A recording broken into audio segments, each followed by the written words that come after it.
Hello guys, this video is to teach us how to use risk management while taking trades, and we're going to be using the ICP USDT pair for this example. So let's just dive straight into it. So this is the signal that we are going to use. You can see the entry zone given, you can see the stop loss, and you can see the target levels, which is the take profit levels. So the first thing you want to do is to get your stop loss percentage. How do you get your stop loss percentage? You're going to subtract your stop loss price from your entry price. The reason why we're doing it that way is because it's a long trade. That's why we're buying. So that means you're going to subtract your stop loss from your entry zone. But if it was a sell order, what you would have done is you're going to subtract your entry price from your stop loss price. This is a long zone. We're going to use the initial subtraction method, which is to subtract your stop loss from your entry zone. So we're going to use the 12.803 entry zone because that's the upper limit. I've always said we should use the upper limit of the entry zone. So we'll go to the calculator, put in the entry price 12.803 subtracted from 12.1524 from that. So that's 12.1524 because that's the stop loss. So what you get is 0.6506. So you're going to divide this value by your entry price, and entry price is 12.803. Just to confirm, entry price 12.803. So this is where you're going to get 0.0508. So what I just do is I approximate. So this will now be 0.051 because I just approximated the 8 to 1. So what we know that the stop loss percentage is 0.051. So bear in mind this value is has already been divided by 100. So has already been divided by 100. Let me just write it out. 0.051.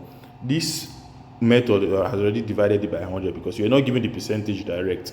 You're only giving the entry price and the stop loss, and you're trying to get the stop loss, and you're trying to get this stop loss percentage by yourself. So this value, you don't need to divide this by 100 anymore. You just use this directly. So it's only when I give you a trade and I put it like the ones I gave this morning, then I put the stop loss percentage as 5.1%. So you know that you're going to divide this by 100, which will give you 0.051. But when you use the method that I just explained now, which is subtracting your stop loss from your entry price and dividing the value by your entry price, you are going to get 0.051. You won't have to divide by 100. You understand? So it's only when I give you the value of the stop loss percentage, like where I did this morning, put it in front of the stop loss. Oh, this stop loss is 5.1%. Then you're going to divide it by 100. Then the value that you are going to get is 0.051 in this case. So what you just do is you are going to take your affordable risk. Let's say you want to risk $5 on this trade. So we'll just take $5. Then we'll divide $5 by that 0.051. So what do we have here? 98. This 98 is going to be our order value. Now let's get into the trade and see how that plays out.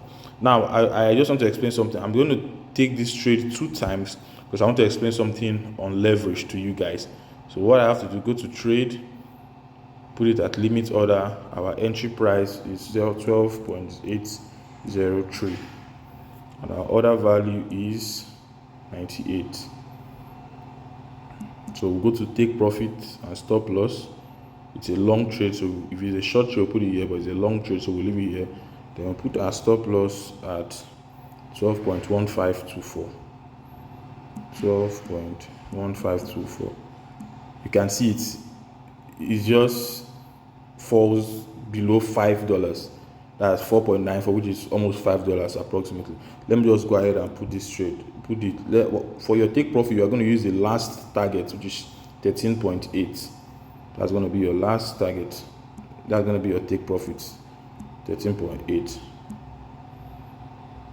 You confirm. So now for the leverage, the good thing about this method is that even if you put your leverage at 25x, if you still go back to take profit, you see that you are still going to lose $4.9. You understand? Even if you put it at 1x, you go there, you see that you're still going to lose $4.9. So that's the good thing about using this risk management. So, but you might be thinking, so what's the use of the leverage? What the leverage does now is, in this kind of method of using risk management, what the leverage now does is it determines the amount from your available balance that you are going to go into that trade. So now the other value is fixed at 98. So how much of your available balance is going to be used to make up to that $98 for your other value? So if you use 1x, that means to make up for this $98, it will have to take $98 from your available balance, which is 98. That is 1 times 98 to give you 98. So it will have to take $98 from you. You see that if I click this to buy this trade, to say insufficient balance, you can see insufficient balance because I'm using 1x. So if but let's say I now move it to, let's use 10x. What this actually means is that to be able to fill in this 98 dollars of order value, how much would be taken from my available balance? That means it will need $9.8 to take my available dollar, because by the time you multiply $9.8 by 10x, that will give you 98. So you see that if I click buy long, now this one will go through. You understand? It's just waiting for me to confirm, but I won't confirm it. So in this kind of risk management method, it is advisable to go to the highest leverage, because leverage doesn't matter in your profit or loss when you're using risk management. What leverage does is it select the amounts that is going to be taken from your available balance, and it gives you more room. So when you use a higher leverage, what that basically means is that it's going to take little. You understand? So now to get 98 here, what do I need from my available balance? I just need about $4, because 4 times 25 is going to be $100, which is almost the same thing as 98. So if I place this trade, now let me place this trade. You see that what will be deducted from this account will be like $4. Then our available balance will now be remaining like 62 or 63 or thereabout. Let's place this trade. Confirm. Can you see what's in available balance? 62. That means it only took $4 out of my available balance for this trade, because my order value is 98 and my leverage is 25. So when you're using this particular risk management method, it's best for you to take it to the highest leverage, so that it's going to just use little amount from your account. Because if you use 10x for this trade, that means it's going to take $9.8. Let me put it in 10x now to also show you. Now it's going to take 10x. Let me cancel this. It's going to take 10x. It's going to take $9.8 from this account to be able to place this trade. So in this method, the lower the leverage you use, the more money it takes from your available balance for a particular trade, and it limits you, because by the time you use $9.8 on this trade, that means you can't take more than like let's say 7 trades. You can't take more than 7 trades. It will choke your trades. So it's always better to use a high leverage. Let's just use this example first.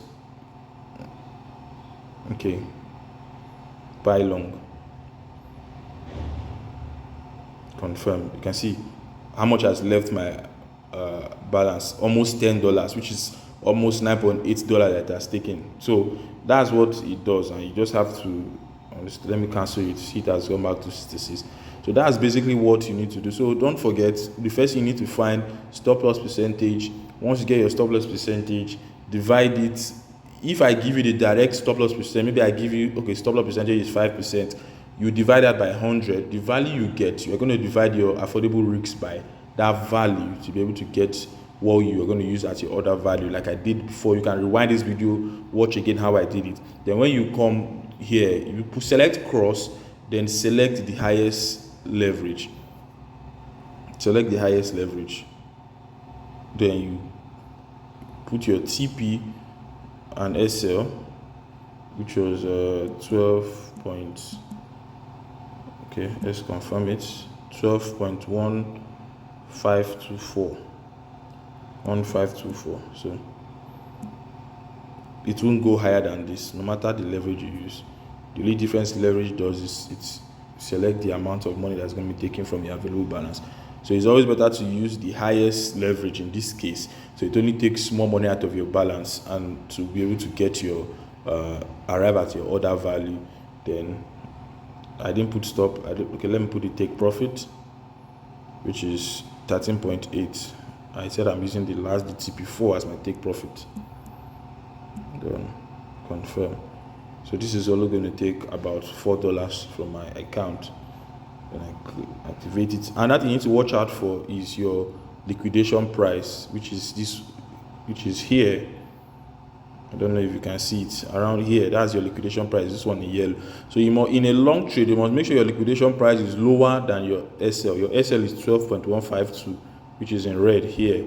So you make sure your liquidation price is lower than that. You can see liquidation price is 4.291, which is far lower than our stop loss. That means there's no way this trade will get to the liquidation price, that means it's a good trade. Then we confirm it. You can see only $4 has left my available balance, and it has gone in to become one of the orders. So you guys should learn this and always use it when you're trading. If you have any questions, just let me know.